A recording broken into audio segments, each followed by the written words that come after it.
TV aba amansane yena yedie Kumawood TV aba amansane yena yedie Sini papa be na upe bi ahye amansane winya no baby ya Kumawood TV amansane yena yedie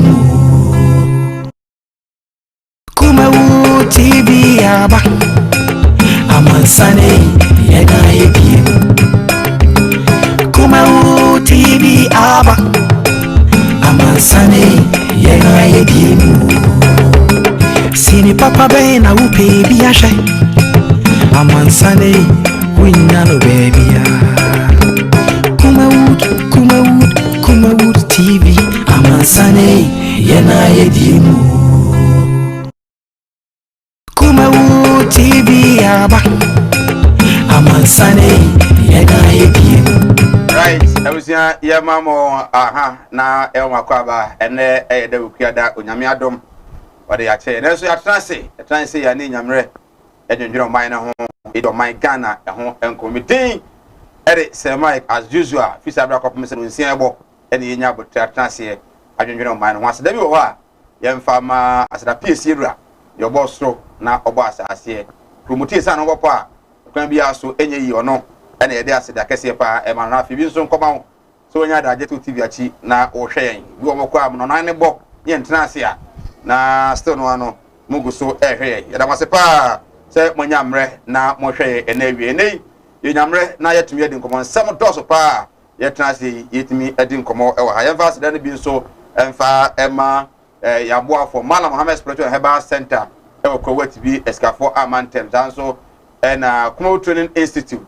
And so boy as then be encore and from our travel and logistics startum related to the man Kumawood TV now as then be and so and Veniceburg travel and tour so we know the music as the Jumedino it to me at the Ebro meeting edit Mike higher Kumawood TV which are joining also on Facebook Kumawood TV on YouTube Kumawood TV Nina no Ojonia Winyamre na fino it me and wedding commercial so call YouTuber and our Facebook or like your Facebook no share now from so at me NB and so at me eti and now at me share and they try say and benefactor say me no any no nyamre at me edi and come before insurance constituency organizer for the NDC and I Kennedy and so such the Kumawood district and our constituency no NPP communication officer or any no nyamre at me see Unkunya and some of the enya grow agent here sort of one temper let me I can at the His Excellency the former President John Dramani Mahama and they were there to ja hremu so no ya ngono so me will be a umuade o me be a kakra obi ojupa na obre no hwase na emom o kama Ghana fo nyina ate say 2024 elections say be kono ye nkonkoto aba no was Supreme Court. Counting will not be done at the Supreme Court. Neither are they ready to go to Supreme Court.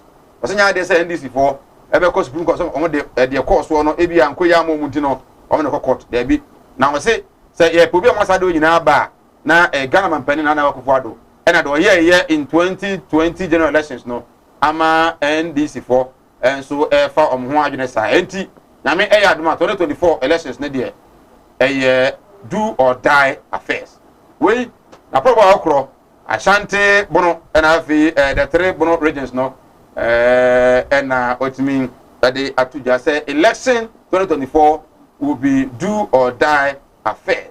The can be also and the police station one on few money clean I make sure to be ano do we need at me we need now can't say me maybe brain about on table can't say be there for so one can say you want and I'm saying another idea na fellas Buzukwache area to judge them say in fact one penny asmo kan no the person chair so money better hopa o police station said be obi antimi enwa mo so bi mo so aka say so waka no e kire say person basobosa e ba o my Ghana to ma bonten e metwen sai e bi ma relate to one penny tamano opposition na work for na asmo kan say 2016 elections or die be die it was 2012 or so or die be die be ma related to that but ebi so akyerɛ mu sɛ deɛ ɔmpanin dada mahama aka no nso ani ebenyamrɛ na yɛtumi adi ɛhɔ no nso nkɔmmɔ ɛwɔ fie ha ɛnɛ a ɛnya agorɔ covid-19 ɛnɛ death toll no apagya akɔ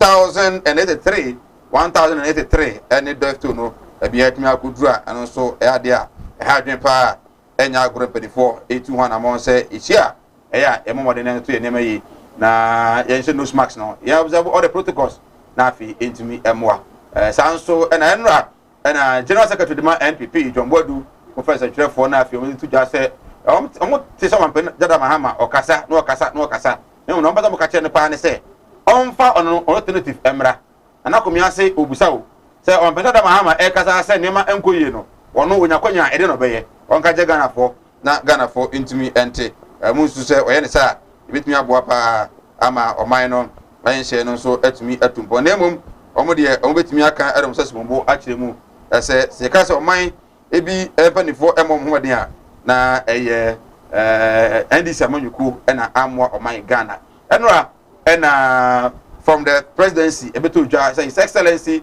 Nana Akufo-Addo atumi abɔ mmɔden ama ne sika yɛde maa no from January to the month of August aboro soɔ no ɔmampani atumi abɔ mmɔden a na watumi nso no ɛde sika no ɛde aba 273,000 Ghana cedis nti no ɔde kɔtɛ sika no mu a 2.73 billion 2.7 billion ɛne sika his excellency Nana Akufo-Addo wɔse ɛboro soɔ ɛkɛtɔ yɛde maa no mobɛkae paa professor Ntiamwa Badu ne committee ana commission ɔteyɛ recommendation ɔde baayɛ on article 71 holders no ɛna akɔfo wɔ nyinaa ba ɔmpani so ɔde ne sika no asan aba ne vice president ɛmfa mmra na politics nyinaa no ɛmfa mmra no ɛho nkɔmɔ nso bɛnya deɛ ma bɔkɔ awule titɛ deɛ ɛsi wɔ gini no ɛna bi abɔ ɔmpani hu ama yɛsi na ma otu wa yɛnyamrɛ na afei yɛtumi ɛdi hɔ nso nkɔmɔ nsɛm no deɛ ɛdɔɔso yɛatena se na yɛdi nkɔmɔ once again ɛde sɛ mike ma mɛmo akɔ aba bio sɛ ɔnyamrɛ na ɔnso no da bi ada no ahyia na yɛtumi ɛdi nkɔmɔ hyɛ ne nso sɛ 2024 elections either do or die affair or all die be die no and the John Dramani Mahama so era to John Chirimu no yɛbɛgye ɛde afiri mpanimfoɔ sɛ ɔpɛ sɛ ɔkyerɛ sɛ paa ɛde fa abatoɔ no ɛho na obviously atene ɛdi nkɔmɔ on ɔmampani ne refounder wayɛ ɛde ama what has kept the president so long to do so because you know say somewhere about 2 months ago and the first lady Rebecca Akufo and afei so no the second lady Samila Baumia ɛde ɔmo de ba yɛ sɛ ɔmo na ɛnyɛ kura bio Ghana fo mfa ɔmo ka ɔmo sɛ allowance ni na ɔmo nyi bio kura ɔmampani deɛ no then ama na kye aba no nso no is it in a good faith ana sɛ sɛ ɛna esi ɛte nyamrɛ na etumi edi enkomo once again emo adwo na me san emo akwa ba medin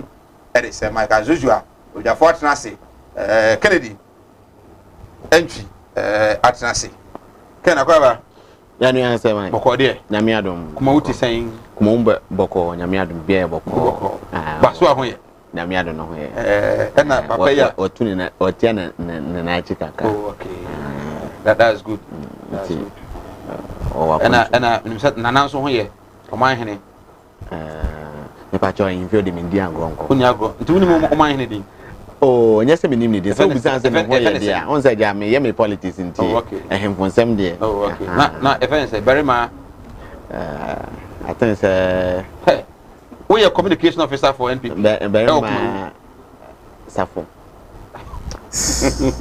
Ibra. Oh, you know they raw. And them they raw. Maka just say me di me nku politics na me yo. Na politics am ko na naso, na mo ko na naso. Oh, that na me dey communication with na dey inform politics. Na alcohol. Amampani ba, amampani ma ha mo nkwa hemfie da. Amampani ba say ebojo abontin. Na betre me bo. Aha. Ena we are communication officer for the whole constituency. Na wo se wo ngoro ko na ho ntina na kwa wo nim sa ne ho. Aha, o question abusam no. O se na ho te sei. Aha, ana mpesa mche say me ni enkomo busam MP ma dimi na because me ndi nkuta ho all the time. Na de say. The din na de say. And so a friend very masafo. Edina no. Ken. Aha. Taba so o de. Oh, na me adom. Maka just na MC so DC. Yo ni MC yo. DC. Ono so. Ajekum. Ono so. Ono so hoye. Ono hoye pa. Ono hoye. Okay. Asan. Ken. Akwaba. Right. Angel. Irenchi NDC organizer. Insurance constituency. AK Omofo. Obi. Ewunia. Akwaba. Ejoso. Boko there. Oh, nyame de nkwa che. Nti ehia so bro ndi o se dan nyame. Nti nyame na dan. Say ehia so na dan nyame wo no. Ehia so na dan nyame wo. Nti me am constituency. Me ward back di o se dan nyame. Okay. Ti nyame na dan no. Mu dan nyame. Ya dan nyame ne de ho beto aban we so de a. Ani ye be hwe ja wadu. O sa. Na say ehia so de e betu ka say aha na hodwo nso wo. Aha na hodwo wo. Say ne mo. Na ahodwo bi wo kra se ne se o ti amaku. Sa. Me na me ka tire wo. Oh, okay. Ba say NDC fo ya ho ye de. Oh. Na me kan twedi amponadom. Chairman afire. Na afi miami sin atoya. Omo ye de. Obi ahun. Atoya wo ha. Atoya wo. Any serious pa. So o friend na oba show no so. Oh, ba atoya de. Atoya yo nua. Atoya pa. Eti nua ka say so free nua. Atoya ho den. Ora so ye NDC ni. Papa. Ezi kura de senkan no. Eza. Tama fa am so am kan kire no. Say o atera dodo. So what say sisi baby a adwuma na ekọ no. Say kokuamu ni ye adwuma na ipie. Sa na tie nti obi ho no a won te ne ka bet na o ye adwuma. Na me chiro hu sa. Nti no ye nyam bi campaign to mu ye. Na wo ye bia no. Wo ye aka. Na ayese bola soja no. And the moment that we say we see na pie no. Na say ejana da wi. Okay. Nti yeguso de ne. Okay. Yeguso. Breaking the 8. Ken. Yeah. Breaking the 8. Is it possible? Possible. I don't think possible. Possible pa. Break 8 no. Say and this for who say possible. You Ramahama or who say possible. And then atone ne akaka no. Dey here.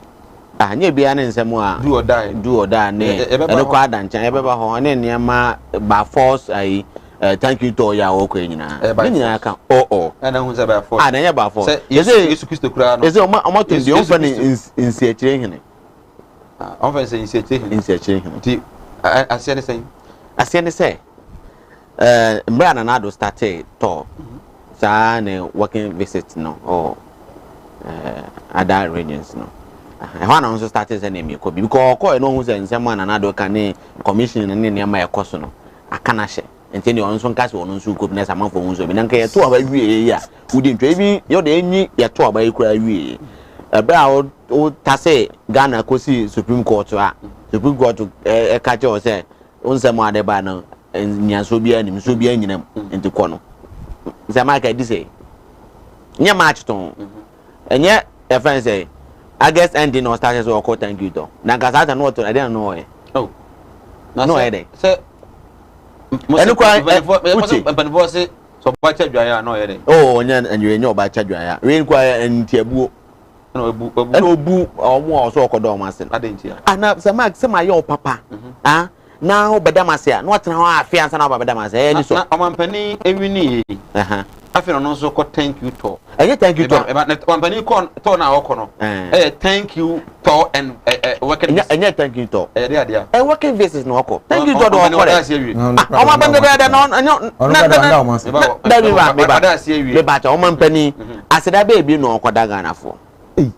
Uchi because you're too about money. What general fidie so akasa adagana for nyina se. And I know your man pendant near to about man. What I say, I didn't know about the president and I know. Also, I wasted Ghana resource. As I had a call ransom for that amount for us. There be on your son, man. On your son, man. Because about your 2 man way, even your 2 man way, you can speak apart from say, or ma, your friend say, ne, a sentence speech, and then say, thank you, no, Nina, you need together. At the Ghana for us, Ghana for sending so say, I said to me, I shan't answer. Say, Mike. Sabi obia omampani odwene man ho na hwe de covid agija Ghana na wasa sorry atam Ghana sika ade covid de na chi akwase me koda Ghana for say o western region release about and say omampani thank you to end thank you to okay working visit and no call bono a all down mase no okoka say eye ne ya say omanto abana ma no say de na o head mu say sabeka ki eba say ya to abama no I think say the first time one for per ne working visit no a okopie ho it's okwa na you take that advantage what's I repeat it but yes say was sorry say me ko thank you to e de Ghana resources say me ko bona ko da bron fo ase no e ya de abe me that me nyam say nyam first time about video nyam first time about video case and I would TV anytime me bia no me da wase bi what you say wa frame say ka say na no me da wase ndika me ba ka me nsa anka bi what you say but wa frame am aba ne de o say me take advantage na me da wase na yesa achia ya hwefo e bo ma ba so na adwuma wura what you say so no ada Roman na etia etimba ha abeka say right eti nye say wa so say wo ko thank you to ko da amanfo ase say to ababa da bi waba da adwuma ye wo konzo wo hwe ye no so picture say ba ne news e ba che say adwuma no wo ye ha commission ade na ne ma ade a ekoso what you say obo minia mama no che say minia ase bi ho do a esere na enye wanwa say minu yampo na obisa de kuro mu he din kura na wo hu because say oben penifo a oni ya fine sir yeah na me kan no say oben penifo a wo hu oben penifo a tutu na mo bi a ehunu se na yere otutu na mo sa asem we me mpese be kan se be ko ehimfo nsem de there be na be kan say there be asem be kan say enye wanwa say oni mu kuro mu ka say o ka say enye mo wanse bi no me tro de ntia because no kura na o trefa me tro de ntia friend me tro de ntia me de obusa me o informant me kan wase because me nko ana me ni agbo na ana himfonzo ye ni twa so mo nyan throughout me be 40 years working experience only first politician na so like so pan pia no so kuro mu won asama ka tell me say o de onko ema even oni din kra ye oden so bebo enye me di ankama batro se di na me ni me o pe edin kura what be money nyina nto so kuma wo man na de say na di we na batro you work my we there next year I'm going to politicians o mo ko so Dr. Kamnado for oh okay me salute you now busa me politicians man bo bi anchewa me papa prekopere no na so boss ni fem kura okay nti ne chia no me sure say me wa hayi office onya free office we free office be 5 o'clock otie go hear program no go we say wa mahama wa nti mini na me kan say face afi na moko thank you amuniska na ye no ye tra ye kaka ye hu ye no ye ben ye nana no ye ben penifo nti ututu ana mo bia hu hawa ututu wana mo eko ye sori prekope se o sori prekwa na wa kopani bi ho na o sori asem ka koda wase tamwa o man pani a otisui e me papa na nado olusu lesson onu so obiane fi Ghana ya ta me no bias no be dase nti ye se minua no onye research yi okay ye hwe se na nado lusu lesson no de ko court no wi no obiane fi Ghana ta me no bias no be dase ko Ghana nyina ko dase answer na o be start say after so dase wi no otutu na mo the lesson jo mo yes otifiche mo yes etu ojuane yo Ghana be 2 years okoba ya answer no be dey o be dase na mpo ye ni obi o wa kukuduro wo lusu lesson oti o memu ha bosu me be esia pepepe ni na wa sorry na oda na mafo nyina ase na me giri se me ba hayi o producer na frame enti na ma me ye dey me ba hayi na obetutu ana ase me pese me be sra mo kra ni se me frame producer se producer just say pese me be sra mo akwanja e wo kwa na sa de company ho enti me giri se ye ma pani o sorry prekope so sorry ya no se onya consultation e fe penifo bi na obi se bi so masa ni me be bo be na otutu na na mo enti me no oni me ba obi de wa kuma woman hene din aba obi de kuma woman hene din aba nti entwe ho nya ba banka e de ni pa class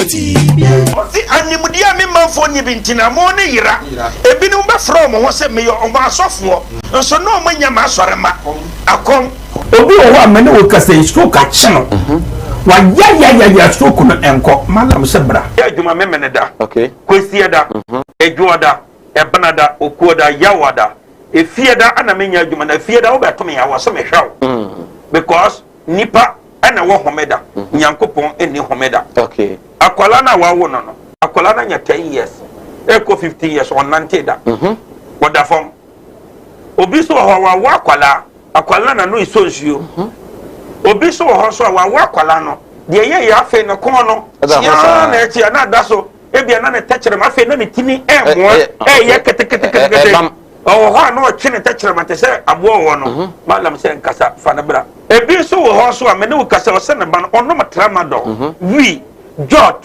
sabe ko ke abai ni nyina onom wasa glue ankasa nkra no wasa twi glue ka ho me ne wo kasa o ba bi na wono ne kodaaye afa de ye obe ma no kwati na twa wura mu a ase eya dan te se achichide eti malam se wo de abra oba bi o ho na wode no aye den onu be ma hia pa na nsuo ni nyina saba bonten enti eno ntina ma onyem eno no wo ba me kire wo kwan no wo be hu na say ebeye mremre okay wo ba nyim easily piaw so ho adwiru ene danta de bibo ano Mala Muhammad Spiritual Herbal Center ebena da bia 7 to 9 p.m. ene ni sia Kumawood TV na yenyamre enwura sunsumu eno suko na ohaw eda oso no Mala mohwe na onyi emfiri ho emfa emawo etwere yare bia edam usika na ayira na wohwe ojapade bi na obi enam kwa bi so age afiri nsem utu gold na opese onya emwa anase ebi akontuo enema ayedin amawo oba no odaso jonso anase akontuo enema ayedin amawa bra Mala Muhammad Spiritual Herbal Center na kache kwa atibie tieniye kwa atibie Eastern Region eho ena Malam wo esikafo amantem wo de odu kwawu a wo so kokwa atibie uduru ho bebe pa wo yira kora no a busa Unity FM ana wo be frɛ 0246 647 247 0246 647 247 eya tie bi na entumi emwa piaw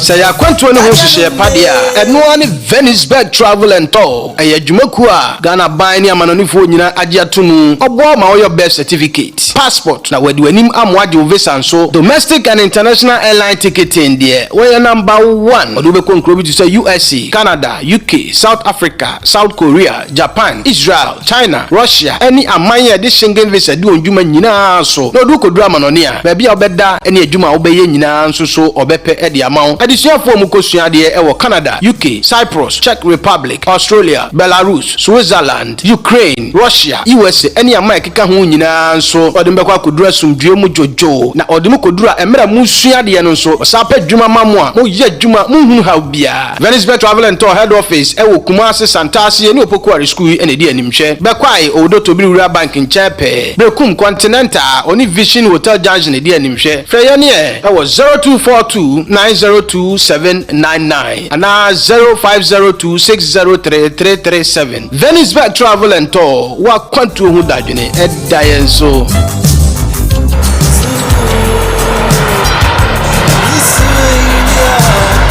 The winner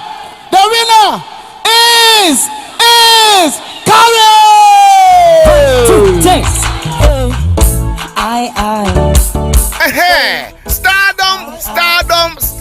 Stardom. Kumawood TV reality show a basso Emma Ghana nyina ye budget so Emma season 1 ye di akwada wie no say season 2 audition no e basso den Stardom season 2 audition e basso live we your ba ana we berima wonim nyum to nyankopon ama wo adoma chedie bia wo betimi aba na wo bekire obobredia Stardom season 2 audition 2 ye di audition a edi kan no akona wie ye say de audition a etosu mienu mienu ene de ebremu aye 11 September yi mu ni da etoso edu baako ye the season 2 no ehihye so bomode ase obaba ba pick your forms fa beje o Stardom na achede e wo mu no de eye bebre aye Saturday a ebe ya bomode a se wonso obaba na obeje o Stardom audition no ebeye butu but number the good screen is no aye 0547 160380 0547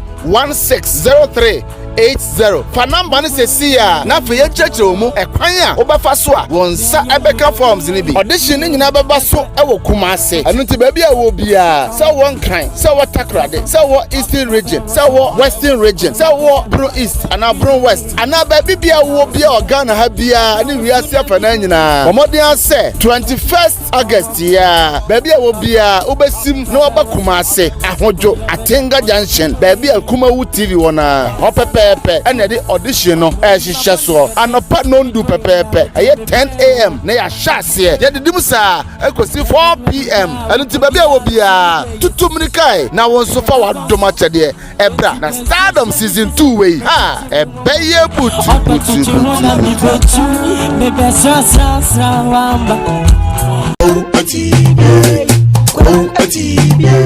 animudia me manfo ni bintina mo ne yira ebinum be from ho se me yo o ma asofo nso no manya ma asorema akom obi o wa me ne wo kasa isko ka chino wa ya stroke no enko malam se bra ya djuma memene da okay kwesi da ejuoda ebanada okuoda yawada efieda ana menya djuma na fieda wo beto me ya wo so me hwaw because nipa ana wo homeda nyankopon eni homeda okay akwala na wa wo no akwala na nya 10 years eko 15 years on nanteda wada fom obi so ho wa akwala na no isonsuo obi so ho so wa akwala no de ye ya afi no kon no ya na echi na da so ebia na ne techere ma afi na ne tini mo ye kete oh ha no chene techere ma te se abo wo no malam se nkasa fa na bra ebi so ho so a me ne wo kasa o se ne ban ono matramadol wi jot sabe ko ke baby ni nyina onom wasa glue an kasankra no wasa twu glue ka ho me ne wo kasa oba bi na wono ne kodaaye afa de ye obe maro kwati na twa wura mu a ase eya dan te se achichide eti malam se wo de abra oba bi ho na wo de no aye den onu be ma hia pa na nsuo ni nyina saba bonten enti eno ntina ma onyem eno no wo ba me kira wo kwan no wo be hu na say ebeye mremre okay wo ba nyim easily piao so wo adwiru ene danta de bibo ano Mala Muhammad Spiritual Herbal Center ebena da bia 7 to 9 pm ene ni hia Kumawood TV na yenyamre enwura sunsumu ena suko na ohaw eda wo no Mala mohwe na onyi emfiri wo emfa emawo etwere yare bia edam usika ena ayira na wo hwe ojapade bi na obi enam kwa bi so age afiri osem utu gold ena opese onya emwa ana se ebi akontuo enema ayeden amawo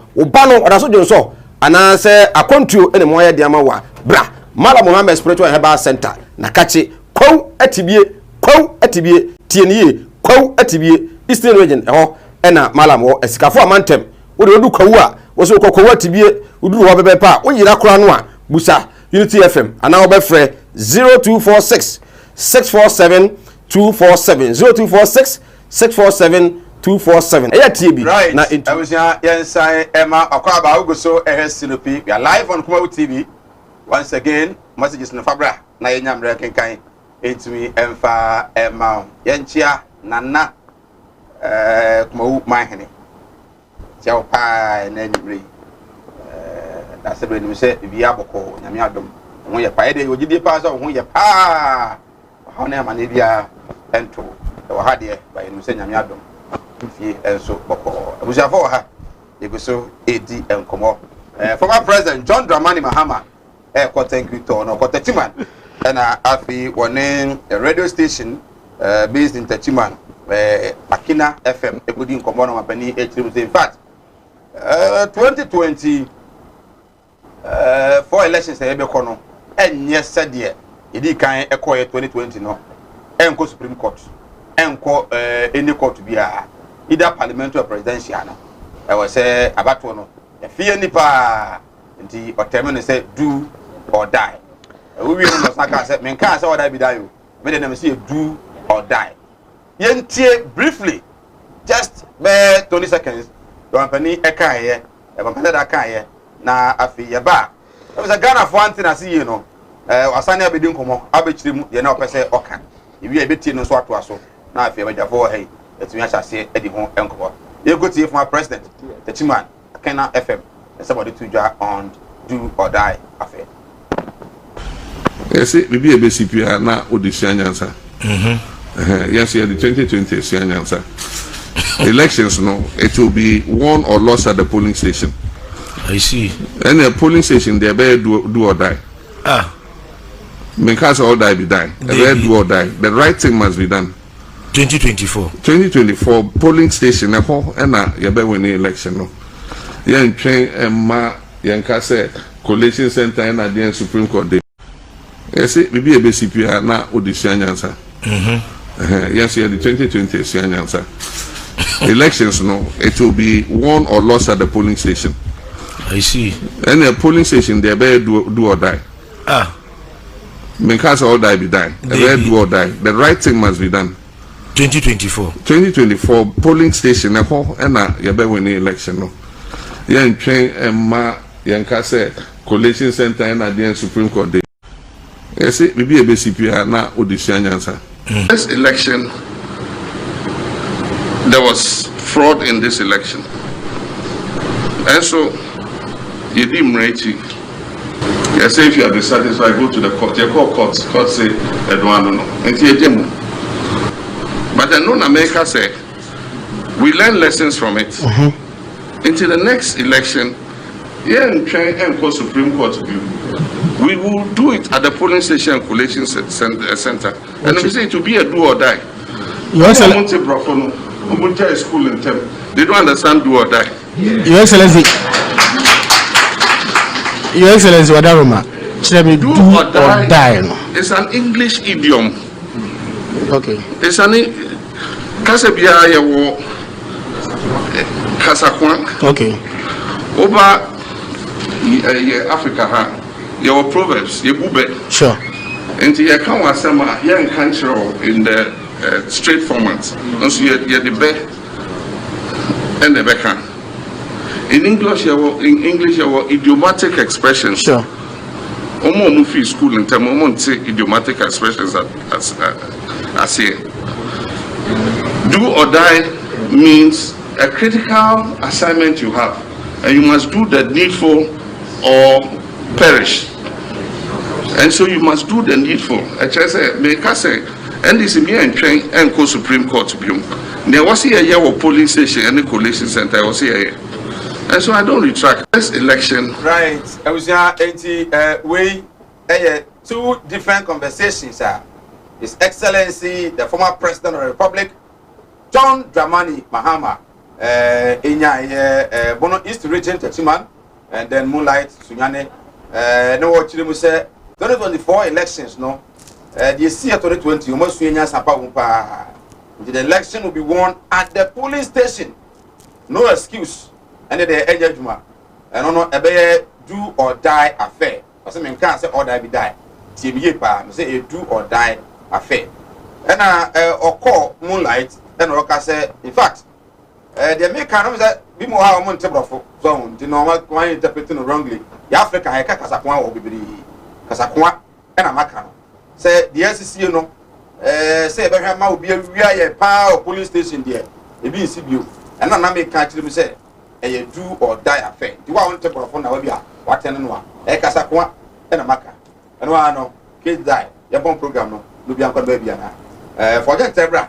Na inyamre enken kan entumi emfa ema ma me sha se o yin tuo obofo Inia 2024 elections yesu enyansa wo ye course wo e wo 2020 am yesu enyansa the elections no e be do or die affairs on benda da na mo nam wo so chire Ghana for say yo minia meda wase em say dwumadi no ife na ya sha se michia yena na 240 ko so bu ni yana mabu mu ase match ya bishop and down okay ene mele chairman me de ntia kase e de mom lawyers at club ya mele ntia de mom ene ma so de me ana mi sofo my kalasi ntia ya and the first politician aba bi so watch out kan ba mi so so sofo me lay organizer come up once last minute pass enti me nyame so mo de me fe nya agro na ye hu se na ye bia no e your man hu don tina ye de abo man enti se all the party spread se wani na se no kro wana so person beka e mena ne be do judgment day no be bu hu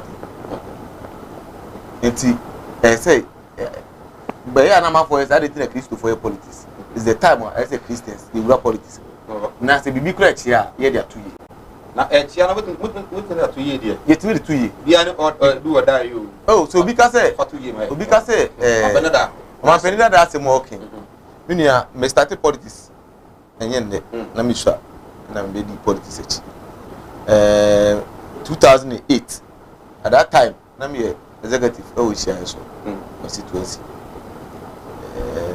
me papa frimpon no mo boy dey be gura constituency and still ahead so here our constituency na me kai 2008 election police station bi e wo patase market site baby market no one okay baby at the dish actually one okay ya ko say ye agent for no kwa ko mo dia the moment you see ya ye aduane say ye de bre agent na omutugu yeso na pew edisi for pew no mo start say wo mu eboye enti this obi a onye na adwen say obeka no kore because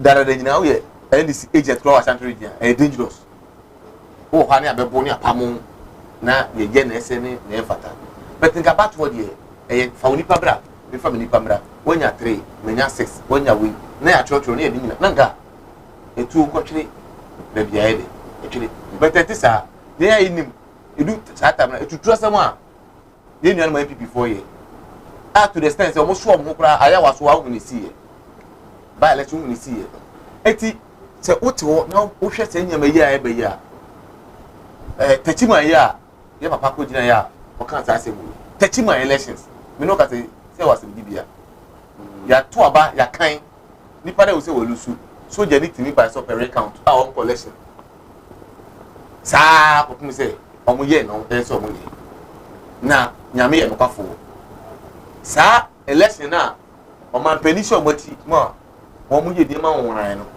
eno e na yakopon pese no o ma Ghana fo mu se sa ba no na nye ya kan se MPP4 na order election mo na opeso yi bi ni chom e ti e ko to ba no parliament no NDC ni na we ni ye omo am nkrofo ni bi Jacopo ma oyen senchini ni mo motuma ona bo babi e no kire se na nyame pese oyen nipa muntimi e de ensisa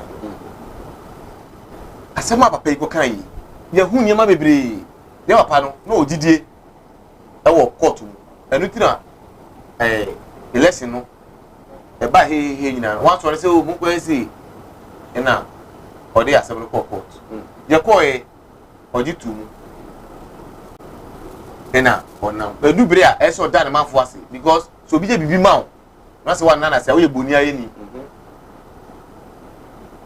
na onya adade atutu ni niema efe na okwa akwa de akoda onu olusu lesson wo nwa na efe o memu ha o efe na okọ akọde da nkrofo ase na omoto aba ma na krampo no se na wini na kan no ankoso okoda obeda o mase o se wo hu se o ma me abrewa bia na bi asore ya homache e de boba koto e de lie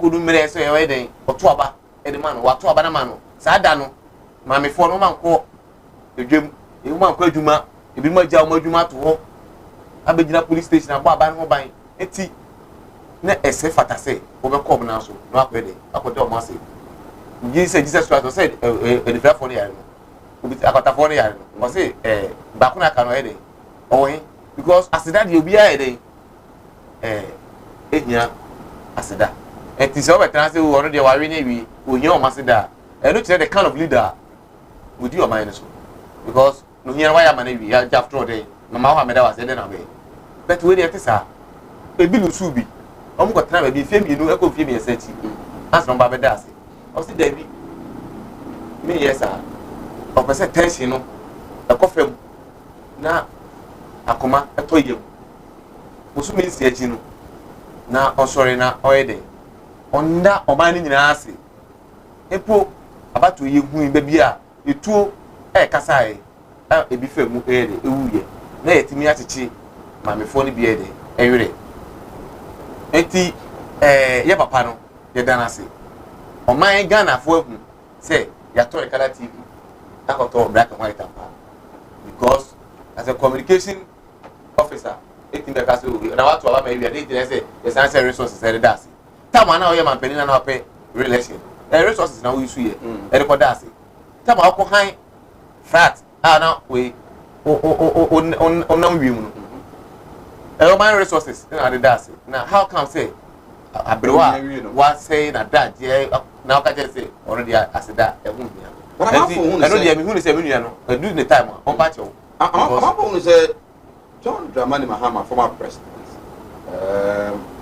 thank you to Awoko eye so be that but statement we are making a statement at least it shouldn't have come from Don Mahama me nua wa che your man penny that statement wa che and I make sure say from 2008 me abun bi pen and I me fa to kire wo Kwatase market say 2008 ya bomi every way bia south SD the two baby on board man for MP before na esa wan e o wan no mo yesa de no o ba na pepe ne hwe da e to about south room man ya kan aba no figure no na we nya e na we nya e enteli e bia boso ene ese na abroso no ye nyi film e ntimi fa na abroso no ko bi dia ho enti no sa battle box ye hold on ye nyina fa ko correction center hora police for ba say omo no ene easy for no dey battle box e di kind of say no never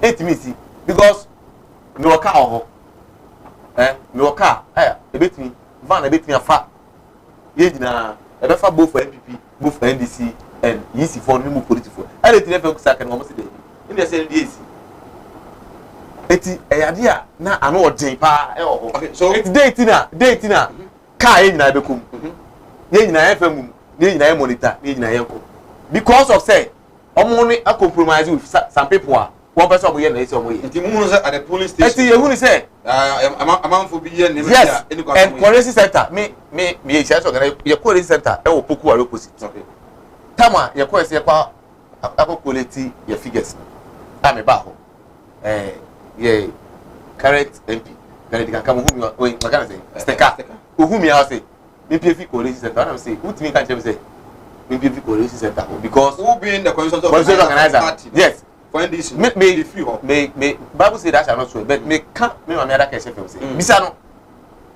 o si me pie and I say who say it not person who pf college yes you know say me yemre you know say me yemre but now sometimes more NDC for yes but constituency collation or more collation officer yes but the moment wo when we organizers ne o party executives no me because now easy for mama we class yes say between there between the by inside it as organizer between bam and to me can say meet me ba all man of friend of so of friend profile and I say me dey me yemre say obama obi abebo me akọ it me see okay eti senior so ehunahuna na to trust somebody you know MPP before dia ye hwe na eti aye papa John Mahama kan sa asem eye bibia o na MPP before na between align and I can say baomia o kakra bi o bie so kire e osun mu no so mu ye so no say MP no na MP o enam na kotokuro da na kemu a MP o ba se bedwe no se mara mo man o te kemu kotokuro se ebi afa na akoto kotokuro se enye kotokuro say mu nyina mu kura mu yi bae because ne se na sem tira djuma no o mu si bu o man no utimi fa de ensie kotokuro ya se ne hweta enye mu no e da MPK mu na MPD na mo yi ase but ade ni si ye no Ever say now, most more can about Simo na ebia area high mamunya kwan ko 2024 no be do or die offense Mahama can no justify. The point is that e be do no ube Mahama baby so a polling agent na most of times even was it not surprising to hear say Charlotte say I no here Siraj boss in Ghana what advocate sorry is this right she was NCC sorry NCC boss in Ghana what advocate Ghana from Gotuaba what me upgrade the Abaye EC boss advocacy and Gotuaba e catch Ghana for say it drew about was no na me man me busu for na ya will beat GMA. So it tells you say even those who are benefiting their families and their close allies are not even voting. Why should you entertain such statement? Netia my statement no ebo man obi a ye de of mine nyina tumi asa wonsa say hwe abato so na ye to aba no no so satan de na onye ahibiu so that time ye position of finance what's that you know Sharon to say okay yes na position of finance but you know say that time no so oye we ya e go on be can say but sure onu ne bebia na wakodu na onim MPP for betimi aye na o kan bi say ye papa John Mama na bebia na bibi ende simu de ntesa ende simu minimum bi akra no minimum ye papa danero hinu jukum okay oye police agent bebri amame ye regional former regional chairman Yabimpe why police agent bebri amama ede mehu no minimum executive bebri ya wo mo ede omo no mo ye benefo ye papa free yankra no omo nyina be so all that there na dey be so police station all that be there say se minya 3 amama nya me 3 unya 2 anya 2 aye sadia ye twe e mama ko fast ankrofo e me ye tse na omo ye no so mo papa fairness be vigilant okan no so okatato say pepe yo eduma be bia pepe yo ni obia no asumdwe ni ho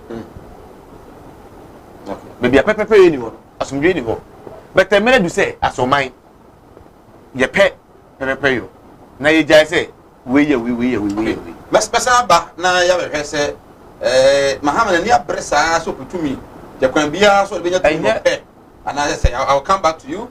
I was about to say, right, so Edin Komo, higher Kumawood TV, this is my both for Unchi and a Moti Ninkano. Yeah, share His Excellency former President, the Toa Oko or Bono, Bono East, and then the Adobaba, every Mashante region. But all corner, some back or can, what I say, a car, if we find it's 2024 elections, no, I just look out to you. And this thing, I think I said, look at the Kankabi, said they will not go to court again. Ghana elections, no. Maybe a court back on Omalusu, and it's a court back on Omalusu. You know, Omono, and your mind some court to view. Elections, no, it will be won at the polling station, as already said by the former EC boss, Dr. Afarijan. I'm not that Mahama, so I can't say, if you're not from I want to do or die in 1 year, a Casakwan, no kind of mom will be very vigilant at the polling station, or they will not allow anybody, not even a single soul, to try and change the verdict or the decision of the people. Well, I need to Fabra, the Yamre, and from Ken, Samai. Mean to you, what is statement, you know? How different is or die be die and do or die? Yo, Samai, Medawasi. Na Machia and your normal magic bread, Eshay, said there be a mechano. Enye nshebi ene ehwe ne mo no ato ne TV na wotu an light be na o pese anwumre bia no otienka yani so ye bo ma baso nchia busuafo nso mo hwe nchia me party mpanifo nchia from national obisi region ekosi constituency mbo obibia baso no dwumadi a odi abo ma party no so yeah to me a break 8 no enso amenchia me mame masi me mame sa no no efe no mame efe jase hene eyere no yeah na efe jase de di edin na re mame aso ya sia waje mra o cheme anwumre ya asama nka akopa breme no frame no say asama nka kwa ekofa brode nyam na ma me from akwa aha sɛ me na ko eko me na me eti sɛ Mike yeah nti me chia no sɛ waje me a wo hwɛ na ma chia bi so aka nya me chia baby me chia me ka ne me ma ne nyina wo hwɛ me anwumre aha ohene ba ne nhyiraba so I was asking how different they can be died yeah and then that of Mate na say Mike me bo asem no so ma mente asem bi a me nua e kan yin free one say suhum MP enam kotokro da ne kam me nua me say me hwɛ say ne nche ha hu say kaki ada ha nti o trick o zuka onim say requirement say oka also wo say kan da mu ana question me busa no me kan so answer de bra me twina adwen me twina adwen so say car o use car driver ni a o car a requirement so wo defense say catalyst here then e wo okay police ti me jan so chew so jana so tinese busa o catalyst no nya me obetimi abon unim de ntia e bia ona mo anu akojo se dua bi kwa bu atukwa mu abere ne watwam nti sika na be use o de be kate se de requirement so nya fire extinguisher e wo okay the same na also nya catalyst so wo okay nti se onimu a na me ka chen se bi na na kan mu dia ezi memo police for check no se bi na ma me bi ne no be bia wo e so se kan to ke me actually road safety yeah check right nti e wo ho ana ebiu na na do dan kwa kufuado 2012 ye to abama no a ekwedi Supreme Court no na ba se awia no go do Supreme Court no ye ni a ehu de si o Supreme Court na apart from that no na ankwati ana ye wie Supreme Court asem na ogian na aso e da Ghana fo nyina ase e kire ni do a wo mo Ghana se o mu se aba na ekoto ye no on de na adwin mu no on na pamfo ye sisi wo but the Supreme Court say on the nyahwe waje tum enye ne de wo na mum Ghana ho don se Ghana e be ka bomu e be ko yanim ti no waje verdict ni tum e da Ghana fo nyina ase se ye gya na chi amana be do san pempen so e de say de to Ghana fo nim se wa bre campaign no ene e ko ba na Supreme Court no to pe se okoje na home kakra in politics so be ka ya sa ne did they no ni statement ya o mai no nti eno no okọ ahomje nti na akufo ado anwane se wo okọta bro chairman o da Ghana kwat o da Ghana fo nyina as wie nti brace mu no a oba oje a na home wie wo wie ni mu no na oba ya obeka okọ oye thank you to no ka na ye to aba wie papa. No, but I don't see why we should waste our time on this. Yeah. Everybody on right. On the party. In future, I know to be what decided on when to back on. No crowd on the open, son on the open because this woman will be into one or money done until they be a yen baba basa. So I okay, baby. Let me say, you and Adrian uncle so say, Sakasawi. Okay, you'll be also free the number. Any area o mampenda da mahama na what I say me dey ana me dwen say papa no ye we still ye sika won ho as statesman as former president ye we still Ghana ye we still sika won ho because ne ye bibia na nche say obi o ye statesman on pe asundue ma o man Ghana so okay ne ye a o ya enche sa ebi ne statement ye okomaye watch them also want to brofo no say dia kwasa ka me pese discussion e ye comment no o kasa nya nsem bia na ho na emede ba me ma on te man tenzo on to so aha e ha de sa na e ya de bia kasa no kasa de o wi bia no wacho why eti asem ya o kan yi asem na me be tro ba bi o start na aka na asa ne ba nya so video be kan say election e win o police in do and die yo hwensam o kaka fa ho ansa na o be kan sa asem na aka train Ghana for address to say Nanado Danko Akufuado our electoral commissioner. I know best work because I got Nanado Danko Akufuado Ghana Mampany the baby or the Ghana election you call say police station form on the chest direction election and call Ghana. That's what just on the electoral commissioner. What I say, Kanyaka Bedu say Mpuno side public against Ghana. In the coup d'etat said the election kwa say ja election or Ghana. I said one panda the read the statement no kind. Go and read it.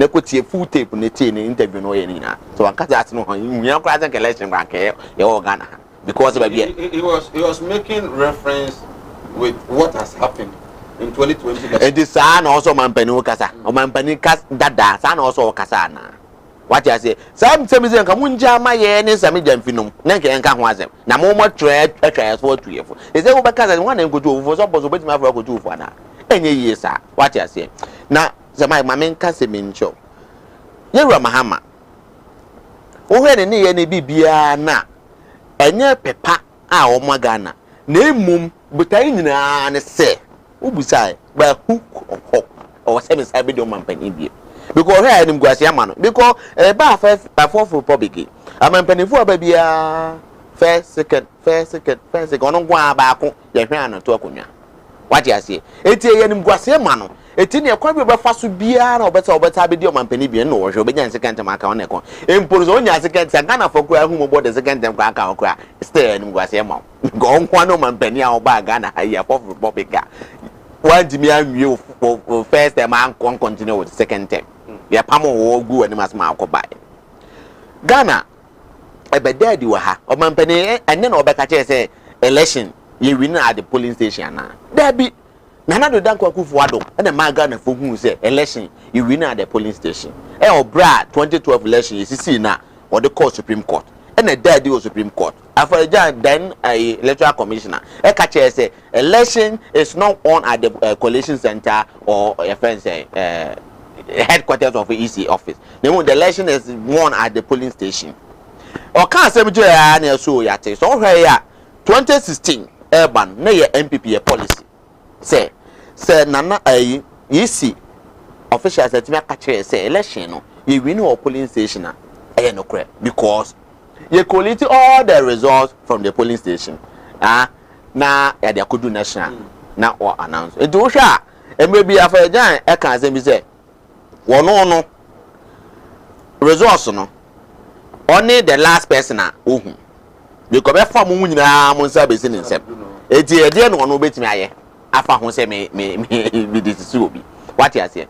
So the election is won at the polling station there. E dey no say MPP here. MPP invested massively at the polling station election and a polling station center. Look at the car here, Bob, 2016.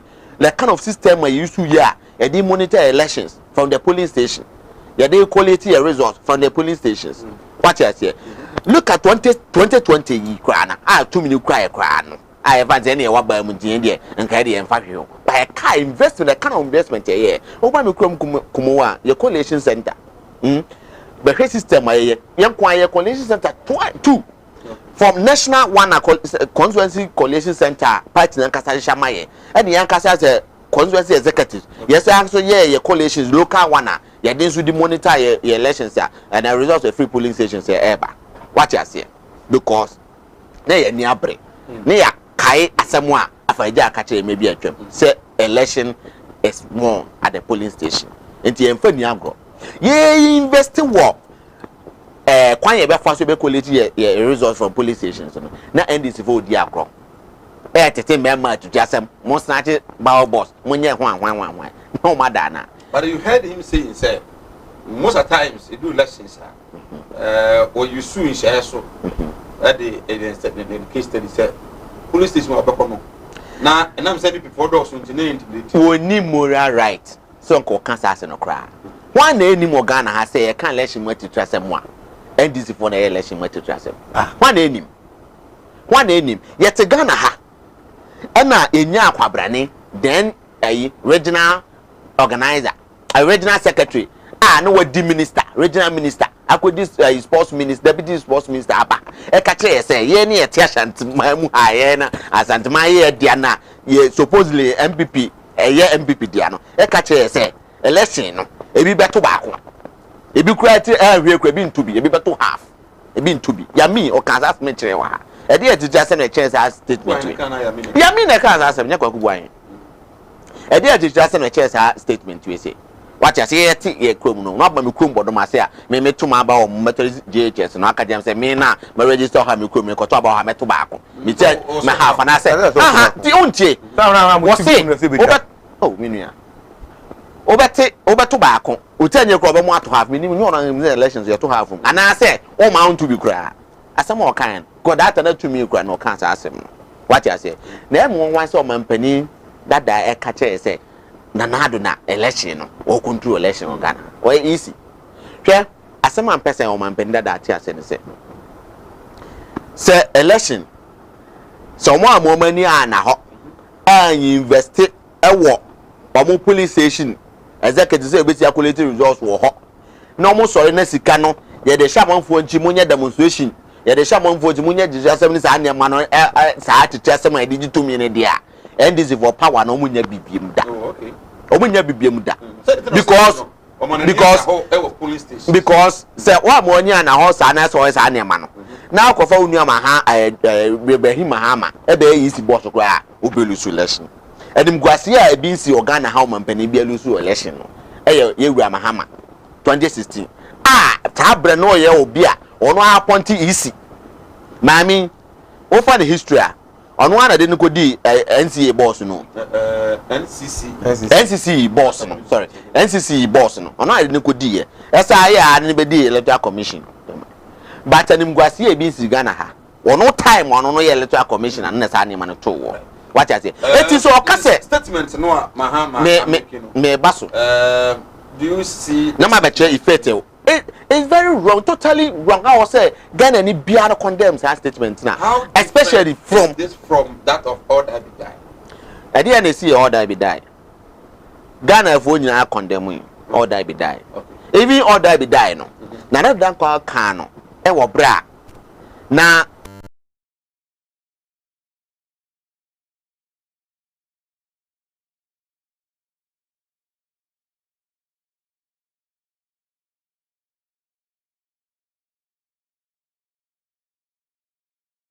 that I never by election. You know, say to me, we can catch a campaign platform. Oh, related to Etiwa election, what happens in Etiwa election? Any registrations, any man a koso, and then Sekai near the near koso. No, can't say MP before, the young who one cannot campaign platform. So, MP for a young who for what I say. They say a bassa, you don't say back or die be die. Ghana mind na condemn order be die. Enya effect wo na na dada kwaku fuado so tata ma opposition leader. What you say? Ghana nya cassette ai. Enti ne ono kwa na o opposition leader. A no ni o mampani da. E cassette ai. Na wo wadi o mampani da Ghana esika na sare hwew. O were na o manyina. Na o obi akoso o to asundwe nwoma o man Ghana no. Because for mampani edidi a because niema also wo ye ne niema e de asundwe be ba se de be ya adaachi bi Ghana for be sa to abaye de ama obiem what you say now samai o kan asem we say no say order be there at the polling station no and I say FN say ama order be there na cover ni we no say ai order be there do and die affairs no e polling station no sa niema si ya no mo ye e ma sebe omo a omo adwin emu na ho edi akire kodi nkwase on police station hwe omo nko eno ebi no what you say because ya kan say ne say trial ye benya bi ni say minu ati a wo support yi edi obesori afantema si na sene ana say abobet akogina ho because me leader aka say event say election no ye be we police station and to do affairs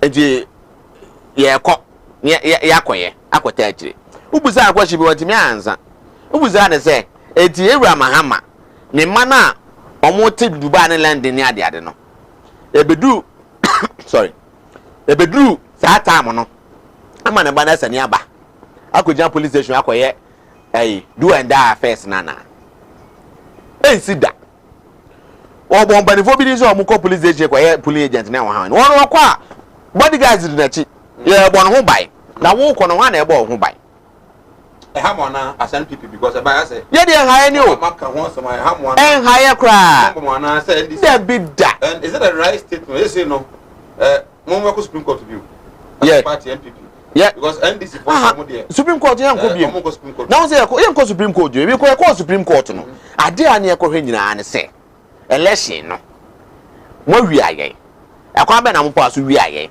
say election be do afa jan office and I say Kumasi office and I from pulling a constituency collation center eno mo wi aye na ye call Supreme Court dan na reach say da bi e ho de ye nwa obi a ho election ye win no polling station eti dey na party for 24 years that they tell ye win election or polling station there then we must invest massively at the polling stations level. So Mahama also has gone to courts, the same court na Mokoya when they are who say polling station. I don't know, so when say well then Mr. Mako who says so say elections are not won at court. We win elections. I'm coming. We win elections at the polling stations. In the polling station, no, you do or die. Then you better hope. You have to be on to me. After the one who saying this for me serious. After the one who say, and I want to say make us send this for me serious. No who's on serious. Or money that's when you know they win election back. Okay. Yen diacho, yen cancel me ni mungu. Offense current government so now yen find out that Ghana food 2 foot go near for 2 minutes. Maye. Or mo mbo mo humbre bi ase bepe.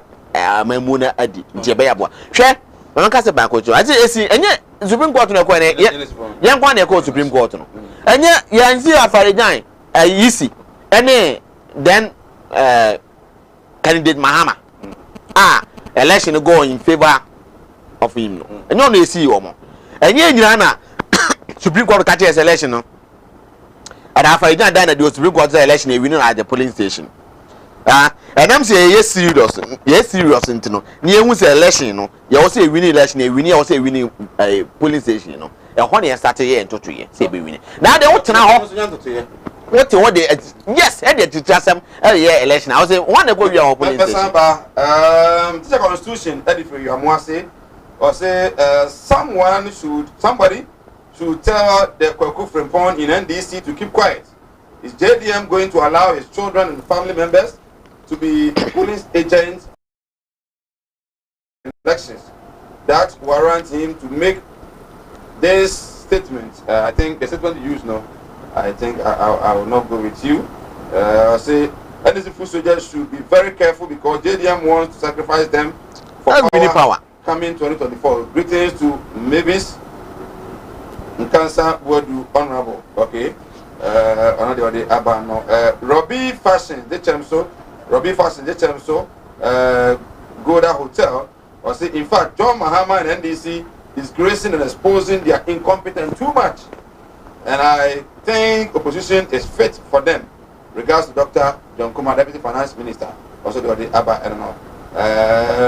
We say, good evening, Sir Mike. The statement is not out of order.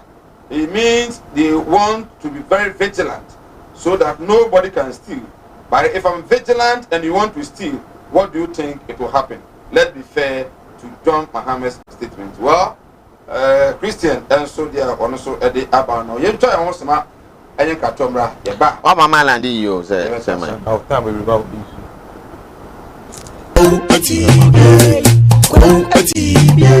animudia me manfo ni bintina mo ne yira ebinu be from ho se me yo omo asofo nso no mo nya ma asorema akom obi o ho amene wo kasa stroke a chino wa ya stroke no enko malam se bra adwuma me mene da okay kwesi da edwoda ebanada okuoda yawada efieda ana menya adwuma na efieda wo beto me yawo so me hwaw because nipa ana wo homeda nyankopon eni homeda okay akwala na wawo no akwala na nya 10 years eko 15 years on nanteda woda fom obi so ho wa akwala na no isonsuo obi so ho so wa akwala no de ye afi no kon no ya na echi na daso ebia na ne techere ma afi na ne tini mo ye kete oh ha no chine techere ma te se abo wo no malam se nkasa fa na bra ebi so ho so amene wo kasa o se ne ban ono matrama do wi jot sabe ko ke baby ni nyina onom wasa glue ankasa nkra no wasa twu glue ka ho mene wo kasa o ba bi na wono ne kodaye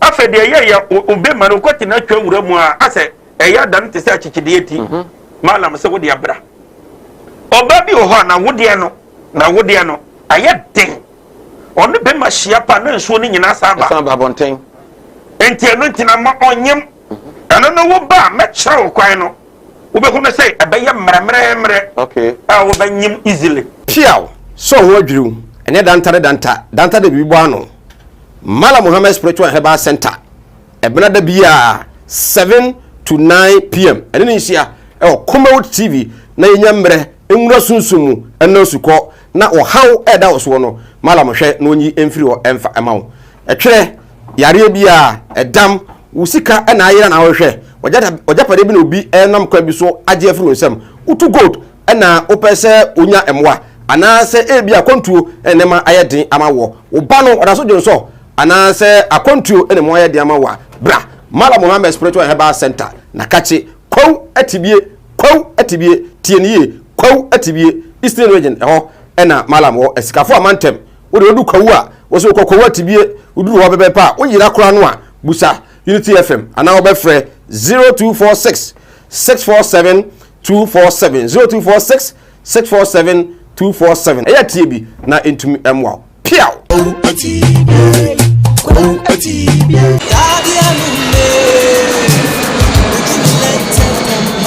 Say ya kwantu ne ho hihye pade a eno ani Venisberg Travel and Tour ayadwumaku a Ghana ban ne amanonifo nyina agye atomu obo ma wo your birth certificate passport na wadi wanim amwade visa nso domestic and international airline ticketing there we number 1 odo be konkro bi to say USA Canada UK South Africa South Korea Japan Israel China Russia any amanye de Schengen visa di ondwuma nyina so no do kodura amanoni a ba bia obeda ene adwuma obeye nyina nso so obepe e de amawo adisuafo mu kosua de e wo Canada UK Cyprus Czech Republic Australia Belarus Switzerland Ukraine Russia USA any amanye keka ho nyina nso odem be kwa kodura sumdue mu jojo na odem kodura emra mu sua de no nso osape dwuma mamu a mo ye dwuma mu hunu ha bia Venisberg Travel and Tour head office e wo Kumasi Santasi ene opokuari school ene de animhwe be kwai odo tobiri bank nchepe Brekum Continental oni Vision Hotel Junction ene de animhwe freye ne e wo 0242902799 ana 0502603337 Venisberg Travel and Tour wa kwantu hu dadwene edayenso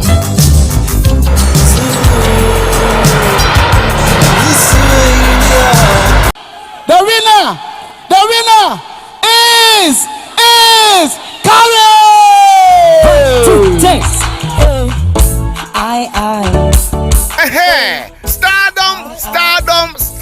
Stardom. Kumawood TV reality show a basso Emma Ghana nyina ye budget so Emma season 1 ye di akwada wie no. Say season 2 audition no e basso den. Stardom season 2 audition e basso live. We your ba and now we berima wonim nyum to. Nyankopon ama wo adoma chedie bia wo betimi aba na wo bekire obobrede. Stardom season 2 audition 2 ye di auditioner edi kan no akona wie ye. Say there audition etosu mienu ene de ebremu aye 11 September yimu nida etosu edubako ye the season 2 no ehihye so bomodi ase obaba ba pick your form fa beje o Stardom na achede e womu no de eye bebre me sign ema wakaba tumade no sinupi o jane Facebook Kumawood TV on YouTube Kumawood TV ena asese monyamre na mohwe ene anwumre yi so de komo responsible and irresponsible statements. We ask my say, is this statement responsible or irresponsible statement? It's a great Kumawood communications officer, Sergeant for Sabi Cosmos. Oh yeah, this is communicator, and I say I'm watching you from Nkranza. The president's statement is on point. Stop the NPP man from his propaganda. Okay, Richie, and so they are the Abba, I don't know. Samai, good evening. What is wrong with the statement made by the former President John Dramani Mahama? Were you not in Ghana when the Kufuor said, "Or die be die"? Compare "or die be die" to "do or die" affairs.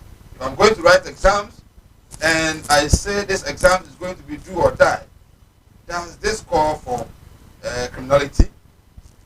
No shaking. Okay, no shaking. That's see. Also, they are also the Abafadi brand Yamre and can kind it me and far amount. We say do or die affair. Hey, this is serious. It amazed me that the whole NDC party don't have any candidate all these years, apart from John Dramani Mahama, a man who makes Ghanaians to live in darkness for years. Prince Charles, a so high tension, or a Prince Defria, or they Etumi Abba. Enoch from Atuma, Jabum, in the Ashanti region of Ghana, also rise. And Mike, please good evening. Next time, invite an MPP man who has facts on your show, because that MPP man is not a Ghanaian. No idea who is working in Ghana. Tell the MPP man to tell his government to fix the country. And I just said, all die be died, and all NPP party members were jubilating. We Ghanaians will march the NPP boot for boots 2024. We don't want to die and buried in this hardship and family and friends government. Do or die. Hashtag Enode Amano. We say okay. All right. Samra. Right. Obo. Unia. Do or die. Now, mo better Ghana for tears. Yes, say about to na about to.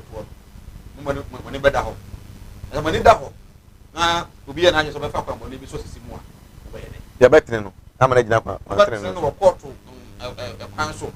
Ana asa mo betre na se kwan be so. Oh. Emre ni du a ye be hu kwan be fa so e betre no. Ko de John Dramani Mahama e ka no. My president e ka no e kire me a me tie kire ni said. That's a person who says court no go bi. Onko court bi o so dia. Na se basa basa. E na se e bia. Se credit bu ya ma say bia mo be bia mu a. O ba Ghana. Ya man pani dada yi nimu no. O man pani John Dramani Mahama. Ono de basa basa ye de ebi ni timu da so de bi ba ma mu ha. He has made yes, two serious statements. Yes. One was when he went to the northern region before the elections. But see, when it comes to violence, the NDC is noted for unleashing violence than any other party in the country. Name the past will be the past will be and I papa Professor Moscan. Good. Now, Wasanya can say about one a bit to die. So because I do or die, if you are minia, me say if you are ya mebu. Now why ya me abu? We are mebu. Ma de da ho. And as okro no. Yeso be bokro no a ye mebu. Wa mokro no ye be abu. Ade na o kire no. Enye sa na person kire. The person e kire say obi andi ni lemu. Na so obi aye obi anye. Because en kokko to biom. Eti se baro box ho. Na e say figure no. Ai wo mu no. Bibi asesa. Ye ti ase police station na mo tan kokko center kra. Na mako na. Mo anti ase de bisi. Wa wo se de bisi. Say ye nyina no. Say Jesse wo. Papa say bia. Pepe be free aba. Ye nyina be gina wa ko pepe ye ne be ba. Ye ka say dey sab ye ka so no say bobo on say my on the same job. Dabi inema bi ho no ma wo. APP fo. Omo magana fo agu na ko so. Wo de me say na say ya ka ye si wa ya wa so e.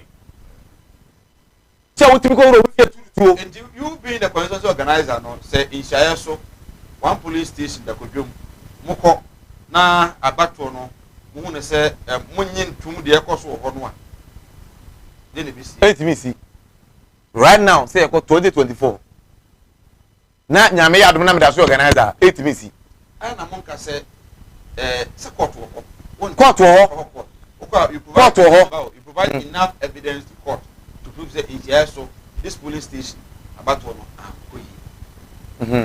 we are in the country the court let me asam yakoto man be for police station bi na da ye wo na mo ka say yam pane ye wo country bi a police station wo constituency bi mu no more than half and twaba ya dia to bi ma na be PT parliament we can say we Peter Mewudi and now so ho eti obi ni ma to aba dodo na to aba bet ye nim na ekoso enu ti no ya so di parliament ho ye mo ho wa isane say ye mo mo chem so enu ti no se wa ma kwa ma sa de na si a so bi ya timi to aba fa say Ashanti region ha ye wo sam constituencies bi a NDC timi re ni a e ka bi kakra na MPP fight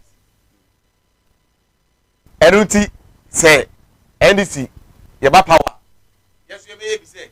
sa microphone a on to man no ho nyina ato aba na bi wa ba bi kakra bi na to aba e be de yes ade no enu ti say pepepe yo emra yen no mo ye no desperate for power because Ghana say because kalabuli ya ba de bu Ghana for no aje semu Ghana say in next cement 52 Ghana cedis ye jaro na say of mampani aban we any mampani aban a fi say fi kwa ben kro membu be pon ne wa bobo sia pa na sika no omori ye ni ama ese pata omori charter flight no bo nam e ko basa hwe obi akoko bobo sia na hwe wo ye renfo a ye ho se renfo wo ye renfo a ye ho se renfo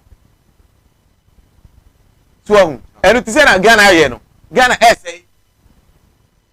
Ghana say amafo sugu wo mu yem MPP wo ni wo mu sia ye PFD ana se mini sia se program obeka ji o se Ghana ID obeka ji o se ni man ko yi but o metra TV so ready so a no be so mo say bia eye but o sugu wo mu yem na Ghana say asenya tutrasem ana ebetum ya Ghana ena so say MPP aban eye tutrafo a o eye tutrasem MPP aban ka let's go mu lusu ye won wa ka se ni mo hu se eye tutrasem a ena na mi di kan ka kiro say say tutrasem no mo be de power no nipa boni ni edi o ma so man si apene na Ghana si apene de ne na Ghana si apene hu se achifo moto bi se o chiman ye hwe man say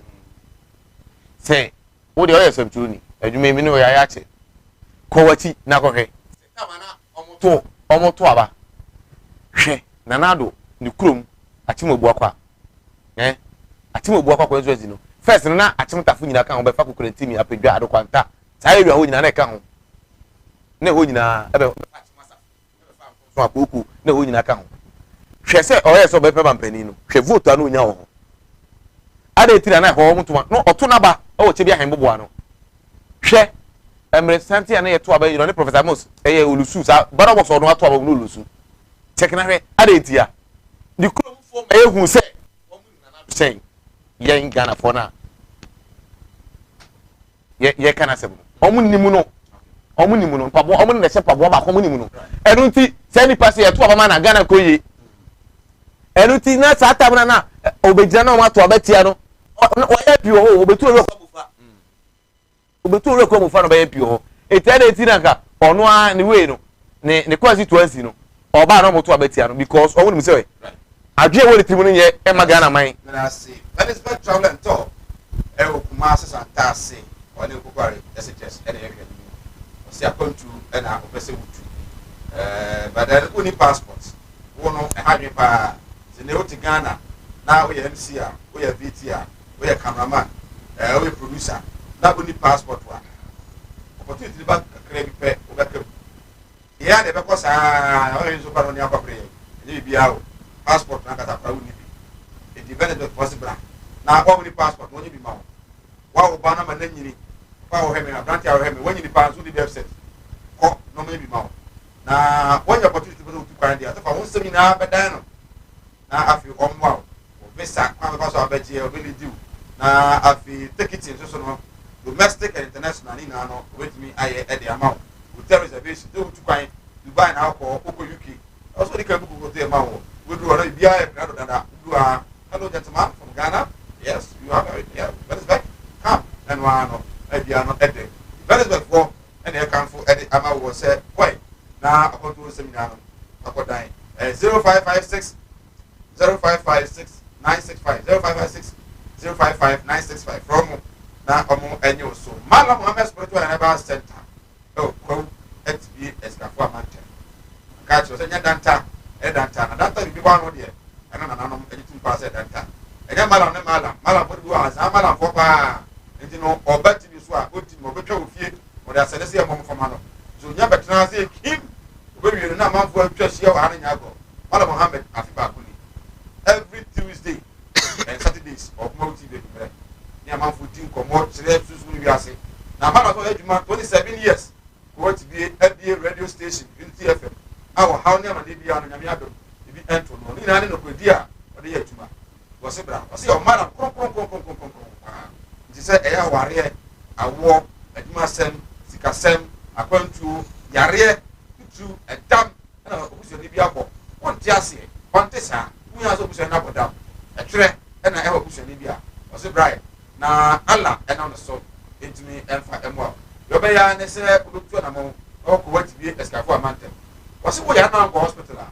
ɛnyɛ adeɛ sɛ doctor no obɛtumi ɛhu yareɛ no ɔka kyerɛ sɛ tua sika se yɛna sɛ sika se nti wo ba ɔno no ɔntwa boɔ wɔne bra wɔmpayɛ na nyame mfa nkodu akodu a wohanama no biara no bɛyi atumi de afiri mu kɔwa tibie asikafo amantɛm eastern region wɔkɔ afei na wɔkɔkɔwa tibie 0246 647 247 0246 647 247 from Alama ɔbɛgye wo so yɛn konko pie mu ɛwɔ our travel and logistics wɔse wopɛ sɛ wotu kɔ akɔ Dubai a ɔde wokɔ Dubai asodie mu anigye mu domdie mu Dubai no ɔmo adwuma yɛ na wasama biara bɛtena ama ho atumi atɔ hɔ ɛyɛ our travel and logistics ɛna ɛka fo de ama nti wopɛ sɛ wotu kɔ akɔ Dubai nko ade a wɔde ne fa kɔda wɔ mo na yɛbɛdu Dubai na afei na Ghana fɔ mmerante a moma kɔ a wɔde se ma no afei mu no mogu airport wɔ na mo ha yɛ saa daabi ɛntwa koraa wo a afei na apɛ sɛ wokɔ no our travel and logistics na afei ɔmfa wo ɛnkɔ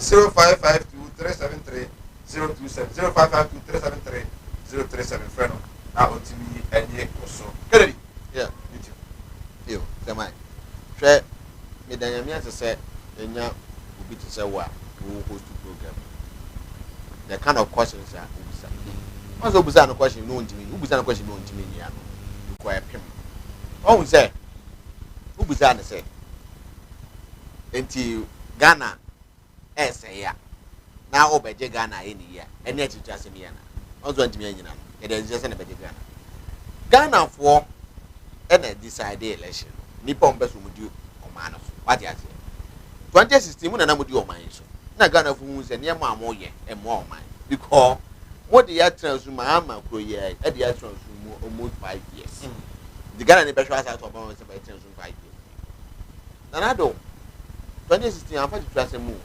Samra and I know her. Yana said in a jovial way, and I said, meaning some concert, so man can say you. It's me, Jambi can say, what you can say, MPP, a buying a promise election, and another campaign, an election to me, and yes, I will promise it. Say, Obama 3 years just that day. We are probably 3 years just now. We are advert, series of adverts, and they can't say, and your papa, and one of my Ghana. What you say? Policies in a Ghana for us to about.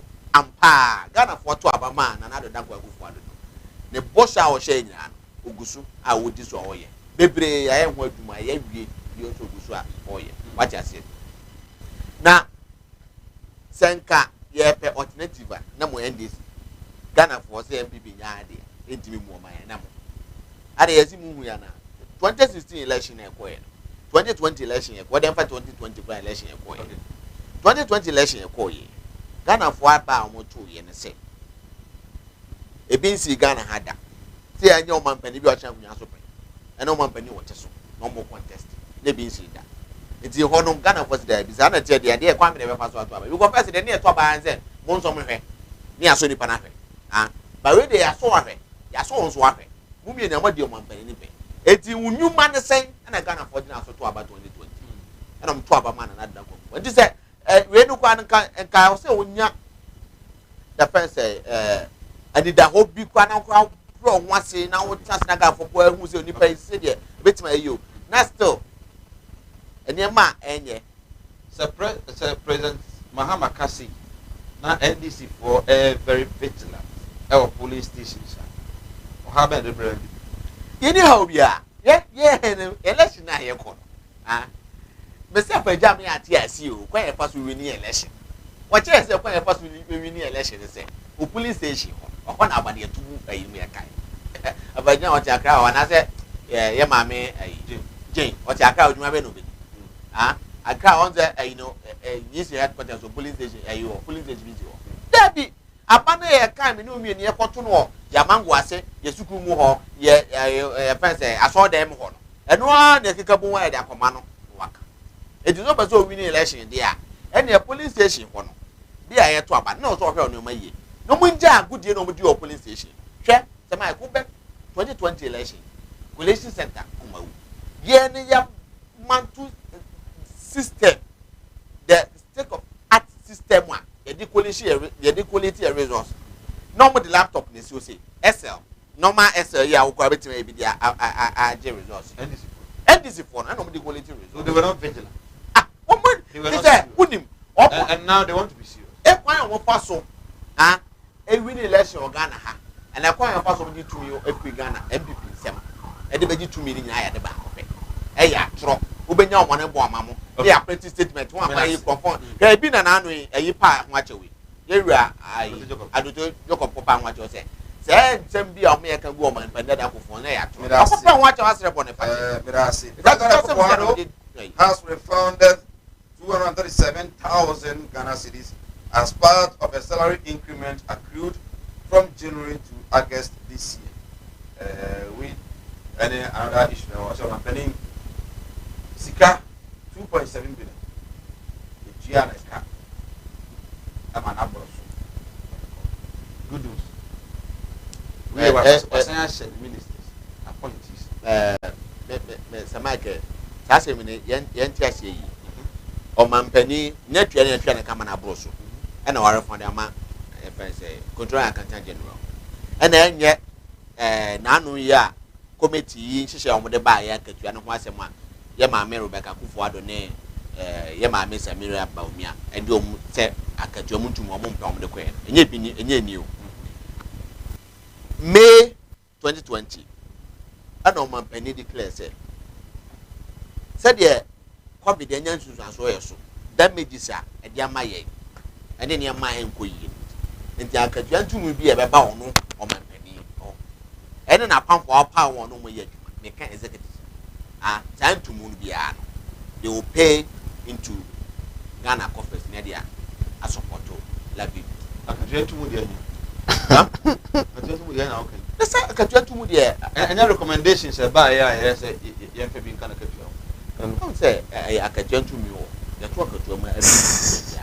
we akatua dia ni say on pele so je say me ba o say the sika na oje say akatua ntumu bi e baba bia no wona na pamfo say sika ntumu difference na e ba omo nje nka omo pay no ho mfanko what you say na emu say sika omo boa no no dey support Ghana economy what you say eno na o kan ni me no it is akatua ntumu difference ni na no e na ba bo mu August and was say sika ne sa 2.3 billion no 2.7 million and o kabo mu a o de akoma control accountant general and order to the vice president and the yes because why leadership by example on the council on what the kai eti an executive second MMDC is wo ha omkwa mu wo ha mu ye adwuma ya to baka jon konso nka ho ka difference na kon ba what is the impact impact ne say ebetimi a support ama vaccines ya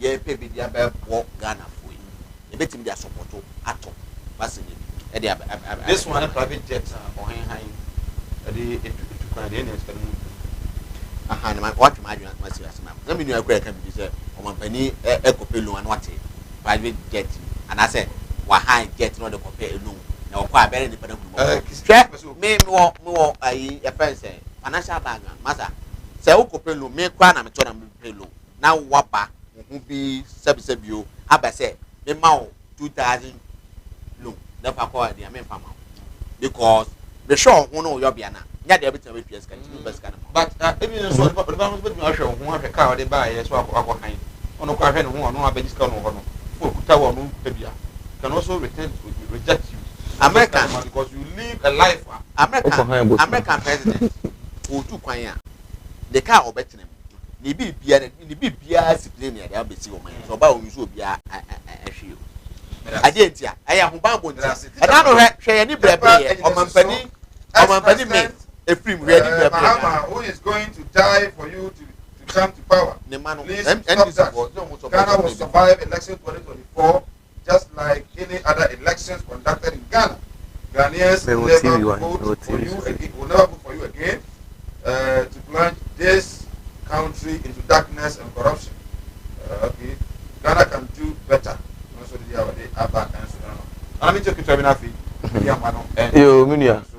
already my monitor never on my penny Eddie. Sebunuano asemo a oka no say no kra na hwe boso make akra bi o say isi hu aba o man pani na katua ho ina wo say na say den caution the country no tia wo say some topic no nyantia some no the topic na say wo say o man pani akatua no na o mreke kan ho ma no ina o ye den we free so what's your onje in order the more mine eti bo figure no na eti fonti na hwe mass dodo a size ka we ye recommend peni me giri se o man peni obi enim ska na oyede oji na o man peni reject size ka we o ye Ghana for krokro le jon tie o man peni reject ska tie o man peni ska we ma Ghana for me senior o kasa betia Debbie cannot petia. So my penny is going to say, or the Magana for dinner, just say, no, senior, in a month, if we divide from January to August, there's an additional, we are ever company, 34,120. Additional, never can every month, additional, never can 4,000, 340 million. 340 million every month, January to August. Debbie, month, every 1 month. 237 273 as someone can only tell you. So if you divide by 8, you get 34 125. Yes, that's the calculation, man. Size carry size increment we now buying a accrued increment get to from now my SRT no the statement was January August from January to August. Which is 273,000. If you divide 273,000 by 8 months, every month piano. Every month piano.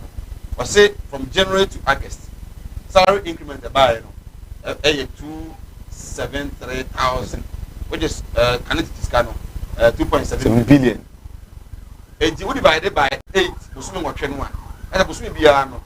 Now increment the company 340 million 34,000 and increment the country that when you are all same time you are allowing get in here at say we are teaching now abanka say obetu work at you or can 2020 say time ya kotu ayetu ya start be 2020 January na mum be been to this current me ama na e start 2021 January. Okay, in this case no scan was nke the mount that time January no nyina period no 2020 na be sia o se kan nyina abo e be ka from January 2021 no ho a e ba no a you say twa ma ye twa ni nyama in this every month be say na be ka but in this case they make ye ma me no ye fa ni se kwa one prepare now buy two of stuff and chief of staff ya ntia mo committee eno omo recommendations omo ye ne omo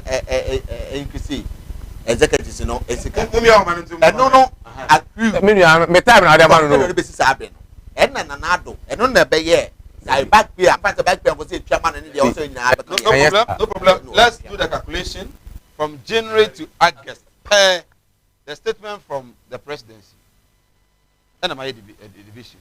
Okay, say no per current monument now so come here more 10 and consumer I show you 10 also man 47,000 good. And I know what you say. I was a bit on one or two. Not just 02026668. Me time na dey go no. 0202668462. Oba Hanama TV will not perform now. It matters. Getting come on His Excellency, the former President John Dramani Mahama statement that welcome. Said 2024 elections will be do or die affairs. Or say, "Omani better hope." Name say Oba Abatuminu. Oba Abatumiensa. And I say, "Oh, yeah, we are can kind." Now we teacher we are easy official. Now instead of 24, now 44. And then you die. Do or die.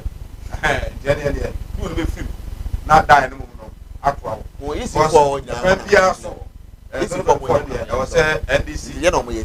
Power. President. I say Sikantu Mwa Baba can come to from January to August. I find this kind of recommendation from Ghana. Yes, yeah, committee. 0202668461 6684662. You meet me alpha. Where's Mr. Host? What about John? Okay, hello, good evening. Hello, good evening.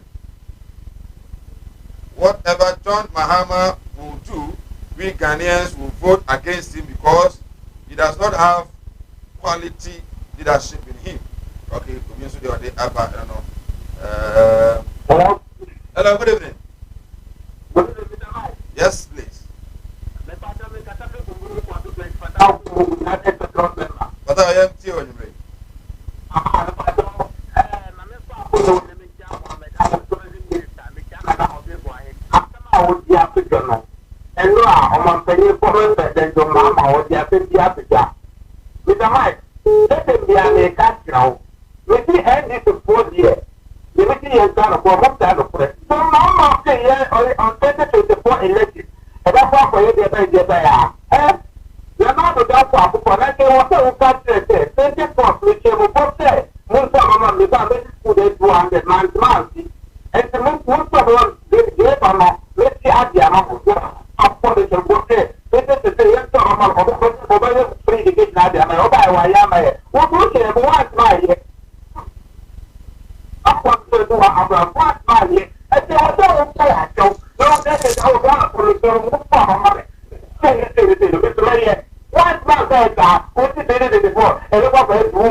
Okay.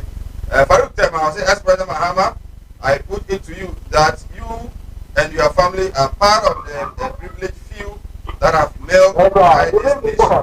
Good evening, sir. Never have free free. Yeah, good evening. I just never have free free. Hello. I just so in come. I just so. Okay, open it anyway. I'm a phone around. I said, I will give you that. I think I'm treating you in all kinds of things. You are kind, yeah. I said, that you are a African woman. African woman, I can say a budget before. Allah can say a budget, you have a good woman at the club, but after that, we are. The budget is a party out there. If you are not done or don't show me, if you are without the moment, yes, so yeah, that's it. So, Frey, or try any fitema or say, Mahama, Ghanaians will not kill themselves because of your greediness and your selfish interest. Keep your do and die to yourself. Ghana will be peaceful forever. Or they be also at the Abba Samai, good evening. I'm watching you from Totroso. Mahama's statement is unfortunate, but he deserves to make it because the NDC have learned a lesson. Okay. Hello, good evening. Hello, good evening. Obey Matthew will look from the end to account. Obey Matthew will look from the end to account. Obey Matthew will look from the end to account. What do you have to be free? Yes, you. Wait up, buddy. Why don't you tell us now? Is here? Hey, Saturday ya Bomodia Sawonso Obeba no bejo Stardom audition no beye butu but number the good screen is no 0547 160380 0547 160380 fa number ni sesi ya na fe ye church mu ekwan a obefa so a wonsa ebeka forms ni bi audition ni nyina beba so e wo Kumase anu ti ba bia wo bia Emma Bakwaba Iguso to Adjenchre 2024 elections, do or die at first. How different is this from or die, die? And also the question I'm for Ibisa. Should the president come out to apologize to Ghanaians? Statement unfortunate. Hello, good evening. Good evening. Hello. Good evening. We need to show you a friend in rain. Hello. That's one car. We need to show you free. Good evening. ajo so yenti o obani yate won ka kasa yate won ka ayo munyi ni freso am fa from oba ti hu o phone de air flow no. Hello, good evening. Hello, good evening. Too bad. Hello. Okay. But oba men ti hu o phone no TV no so. Phone na de free ti hu o phone no na yentimi ente wonka. Hello, good evening. Hello, good evening, boss. Thank you, sir. Didn't be our free. Hello. Didn't be our free until. But I'm going to take you out of camp. That's not ready. Okay, until you ready. Hello. I need to Casa. Yeah, what is it? I'm not my friend. Then I go, Mama, can work out some point. Now, what can I say that many people? What you want with time? 2024 or die? But I'm happy. Okay, let us see. Ghanaians don't know what they want, only talking. Okay, let the former president come and explain further because we don't want to die. Do or die for where? Hello, good evening. Hello, good evening. My name is Tonka. Good evening. Okay, yentio. Baja o so kasa.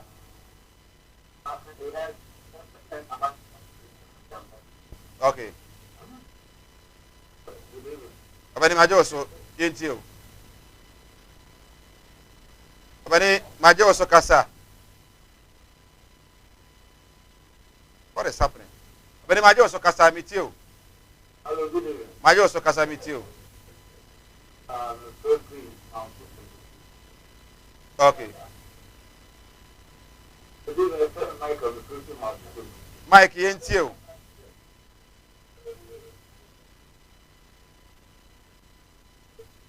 I don't know how many times we have to make this correction. So afraid to be sure. The problem is, I don't know. I'm telling that I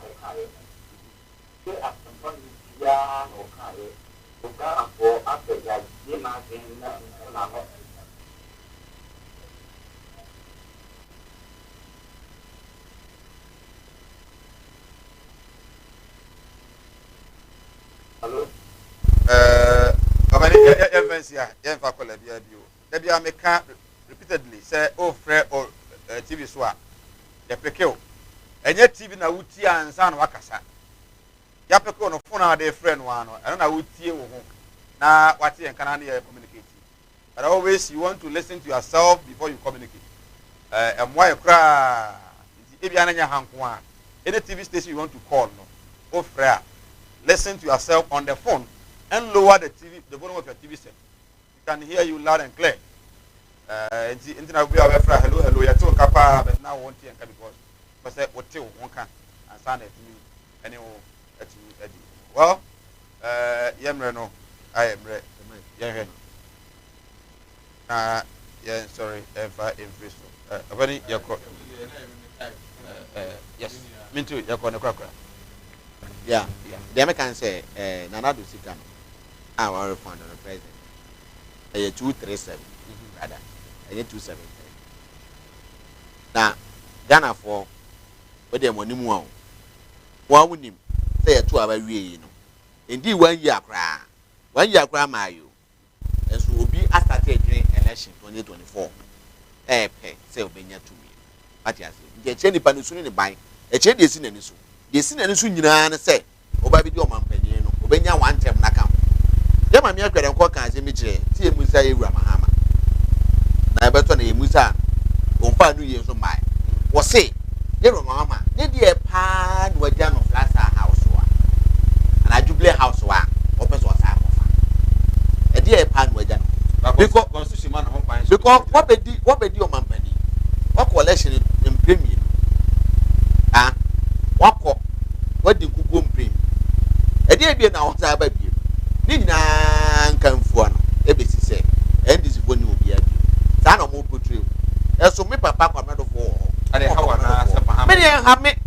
Hamio.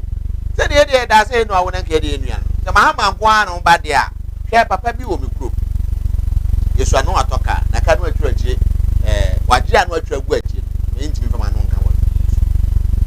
And now, I invite you, no, Debbie, catch a dear what you're good. Well, Kayachi, the mum and my boss and made ever. It's a copy pie.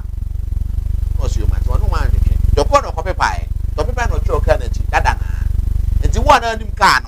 Then be at your wage, no more. That now was a more catch. It's your head, Mahama, that no, and that no. Mahama 2016, Mahama 2020, Mahama 2040. Right, Yana Kennedy, NDP communication officer. I don't know how to say it. The mind. Nana. Because you know, as a Saturday, Nana for the one, Korea. Nana for the one, on the book, my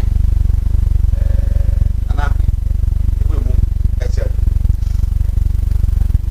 Minia. Say asema Minia na eka. Nanado, nana make say.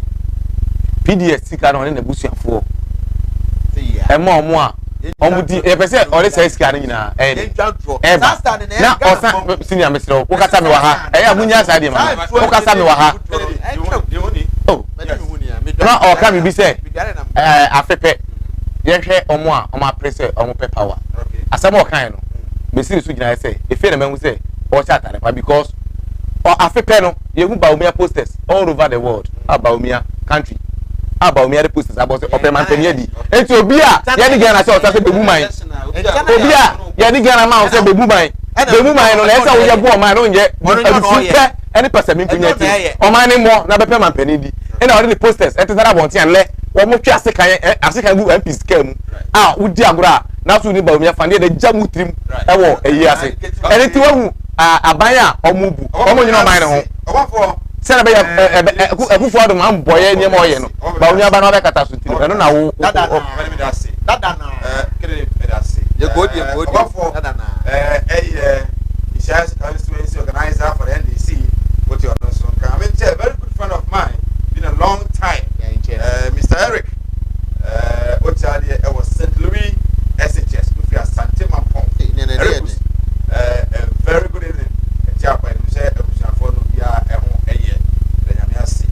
well yeah na yeah the see na ires me kan yo say o ton timonti ya beto nana bijase o de say afija here so ni mu ne din na adu amaye and they are kind of simple no we need the word well oni mu ne din obo aka be this my god we have a Thai crew you see HTV nyame ya to watch now 46 there was an S about here say I'm in for there one me no anya careful they will use you and then when in ho na ejuru wan kasa obra boko na to na mo yi na dachi ne ma enko so ma bia busua e no ma dan so be ne political party na afi one be na dachi bia no ma o kai bia na ba ko tia e ya de say mahama na ku fado bia ba e ba ko to so na wo da ti ko bi na ma bi ne in the semi e da say na me ado cha e say esia ya